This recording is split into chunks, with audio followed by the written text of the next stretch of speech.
Tayo po ay manalangin.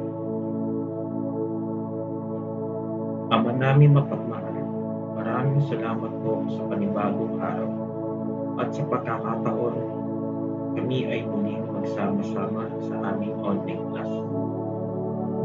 Gabayan po ninyo ang aming mga guro at mag-aaral. Bigyan po ninyo kami ng malinaw na isipan, bukas na puso at masiglang katawan upang mapaunawaan ang aming mga aralin. Ilayo niyo po ninyo kami sa anumang sagabal sa teknolohiya at bigyan kami ng pagtitiyaga at disiplina sa buong oras ng pag-aaral. Nawa, magamit namin ang aming mga natutunan para sa ikabubuti ng aming kapwa at ikaluluwalhati ninyo. Ang lahat ng